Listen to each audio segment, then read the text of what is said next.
Salut, c'est Alex. Aujourd'hui, on regarde est-ce que c'est légal de faire de la location courte durée au Québec en 2020?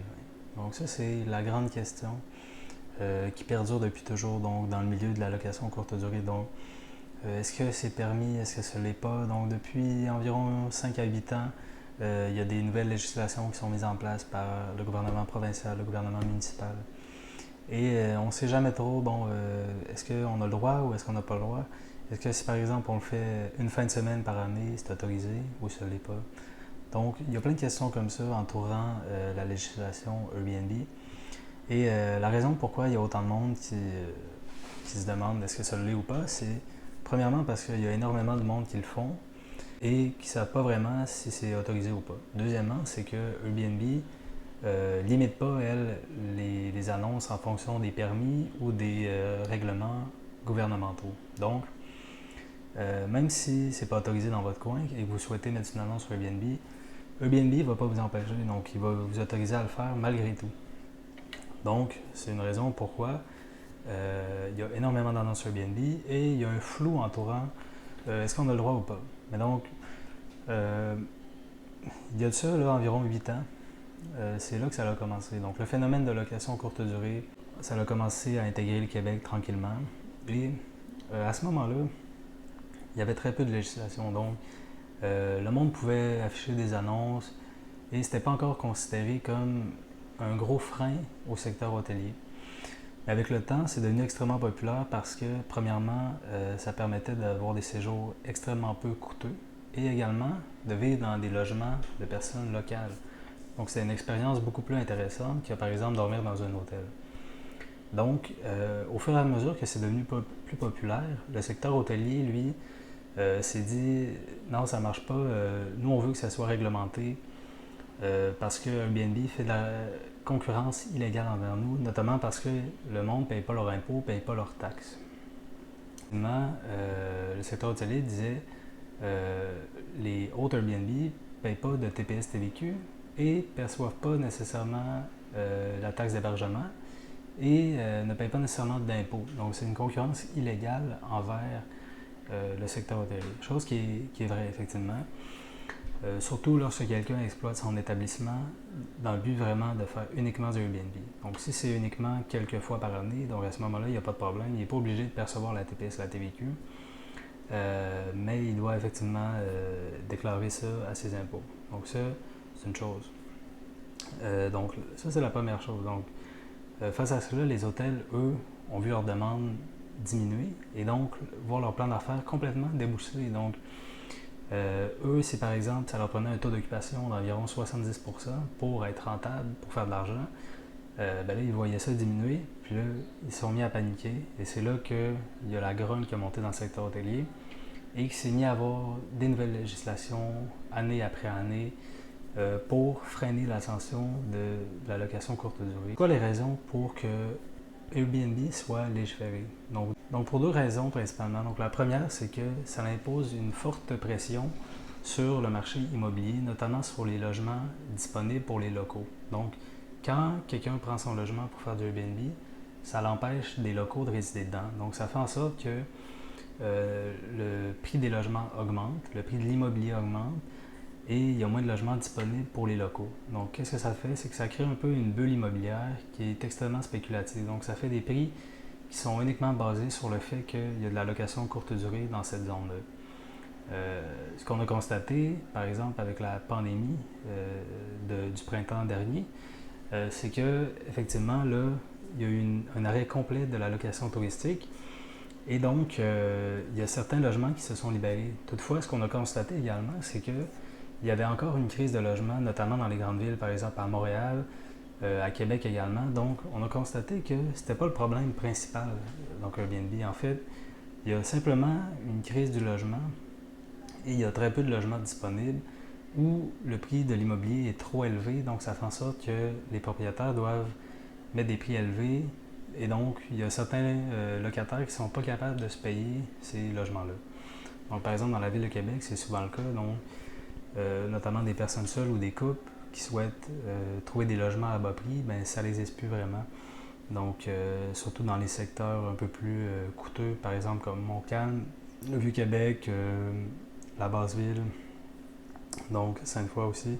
Deuxième raison, c'est que Airbnb n'est pas très coopératif avec le gouvernement. Donc, lorsque le gouvernement leur dit, bon, là, à partir d'aujourd'hui, on veut que vous payiez les TPS et TVQ à vos autres Airbnb. Donc Airbnb, eux, ils s'en foutent de ça, donc ils ne vont pas coopérer de façon très positive avec le gouvernement. Donc souvent, ils vont quand même être conciliants, donc ils vont faire un minimum, mais ils ne vont souvent pas vouloir imposer des restrictions importantes sur leurs hôtes, principalement, parce que eux, c'est comme ça qu'ils font leur business. Donc s'ils imposent des restrictions sur les hôtes, par exemple, dans la province de Québec, et qu'il n'y a plus d'autres dans la province, ben, ça fait en sorte que eux, ils font plus d'argent. Puis aussi, ça fait en sorte que les voyageurs d'ailleurs qui regardent pour faire pour louer Airbnb au Québec voient qu'il n'y en a pas. Donc, ça diminue leur intérêt envers Airbnb. Donc, Airbnb n'a pas intérêt nécessairement à coopérer de façon extrêmement positive avec le gouvernement. Mais ça fait en sorte que, face à ça, le gouvernement est un peu frustré par ce comportement-là qui est assez cavalier. Donc, de façon générale, Airbnb n'a jamais été vraiment légal à 100%, donc ça bénéficiait plutôt d'une zone grise qui se basait principalement sur le caractère de la location effectuée. Donc, souvent, c'était à savoir est-ce que c'est un caractère répétitif et commercial. Donc, si vous souhaitiez louer votre logement simplement une fin de semaine par année, il n'y avait pas de problème. Donc, c'était pas considéré comme illégal.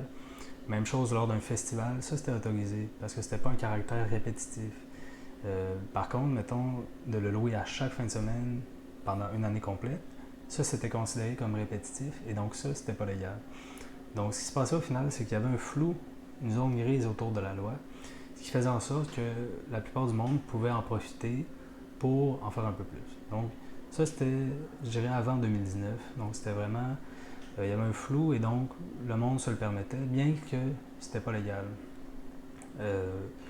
Autrement ça, c'était également possible d'être réglo auprès de la loi, mais ça prenait un permis de résidence de tourisme qui est fourni par la CITQ. Donc, ça c'est quelque chose qui est possible, mais souvent ça c'est régi par des zonages municipaux et dans certaines zones, le quota est pratiquement atteint, donc c'est plus possible nécessairement d'avoir ce genre de permis-là, notamment par exemple dans la ville de Québec, dans le Vieux-Québec. C'est extrêmement difficile d'obtenir un permis de résidence de tourisme. Donc, qu'en est-il aujourd'hui? Donc, en 2020, est-ce que là, c'est possible de faire de la location courte durée en toute légalité? Donc, la réponse, c'est oui et non. Donc, un peu comme avant, je vous dirais qu'il y a encore un genre de flou autour de tout ça. Depuis printemps 2020, donc en pleine pandémie, le gouvernement a décidé d'instaurer un règlement qui autorise les personnes ayant comme résidence principale de louer leur logement pour un maximum de 90 jours à condition d'obtenir un permis auprès de la CITQ. Donc, un permis qui s'appelle une attestation pour résidence principale. Donc, un coup que vous avez ça, un permis qui, dans le fond, coûte 75 $ de traitement administratif et 50 $ pour l'obtenir. Après ça, vous pouvez louer votre résidence principale pour un maximum de 90 jours par année. Donc, pour les personnes qui sont en résidence principale, ça fait en sorte que c'est un peu plus facile de faire de la location courte durée. Donc à un certain point, puisque là vous avez vraiment un permis, vous savez que vous avez le droit, donc il n'y a plus vraiment de flou à ce niveau-là. Par contre, si ce n'est pas votre résidence principale, à ce moment-là, vous êtes obligé d'obtenir une attestation auprès de la CITQ, donc une attestation de résidence de tourisme. Chose qui est, dans la plupart des cas, plus difficile. Donc, après, il reste à savoir comment est-ce que le gouvernement va réglementer ça. Donc souvent, ça c'est le problème principal depuis toutes ces années, c'est que bien qu'il y ait tous ces règlements-là, comme Airbnb ne coopère pas avec le gouvernement, c'est extrêmement difficile pour les inspecteurs de vraiment valider que tel logement, tel endroit a un permis ou pas et est autorisé ou pas à louer son logement. Donc après, si on se penche sur la question, donc aujourd'hui, est-ce que c'est légal de faire du Airbnb en 2020? Donc oui, c'est possible, mais maintenant, ça prend vraiment un permis de quelque sorte. Donc soit une attestation pour résidence principale ou un permis hôtelier, donc notamment, la plupart du cas, de résidence de tourisme. Donc, pour conclure, avec la pandémie, là, on a remarqué que La location courte durée, ça peut parfois être un domaine un peu dangereux, donc notamment quand ils ont vraiment fermé tout ce qui est location touristique. Donc, je connais plusieurs personnes qui ont été extrêmement stressées pour le bien de leur location courte durée. Donc, il y a eu à peu près 3 à 4 mois avec aucun revenu. Donc, ils sont vraiment passés des revenus assez importants à 0$. Donc, ils ne pouvaient plus payer leur hypothèque, ils ne pouvaient plus payer leurs taxes, leur Wi-Fi, leur assurance, etc. Donc, ils devaient emprunter sur leur économie qu'ils avaient faite. Donc, évidemment, une chose qui est sûre, c'est que la location courte durée, c'est extrêmement payant comparé à la location long terme. Donc, si les personnes qui en faisaient avant avaient réussi à économiser, ils n'ont pas été inquiets par ça, mais ils s'inquiétaient plutôt à savoir quand est-ce que ça va recommencer et est-ce que ça va bien recommencer. Donc, il y a plusieurs personnes qui disaient, par exemple, Airbnb va faire faillite, donc après la pandémie, il n'y aura plus d'Airbnb. Donc, en fait, ce qu'on a constaté, c'est complètement l'inverse. En juillet 2020, à l'inverse, Airbnb est revenu en force avec une croissance exceptionnelle. Donc, tout le monde que je connais qui fait de la location courte durée a un peu été pris de surprise, je vous dirais. Il a vu ses logements complètement remplis extrêmement rapidement. Donc, je pense que les leçons qu'on peut tirer de ça, c'est que, en fait, la location courte durée est loin d'être finie. Je pense que le tourisme et le voyage, c'est quelque chose que le monde va toujours souhaiter faire. Donc, de croire que, par exemple, quelqu'un qui vient de France ne souhaitera pas venir au Québec pour visiter, je pense que c'est complètement absurde dans le monde dans lequel on vit. Depuis toujours, en fait, depuis l'histoire de l'humanité, l'être humain a toujours été un voyageur, souhaite découvrir de nouvelles places. Donc ça va rester. Et aussitôt que les frontières vont réouvrir, le désir va être encore plus grand de voyager, moi je pense. Donc le monde va vouloir voyager énormément.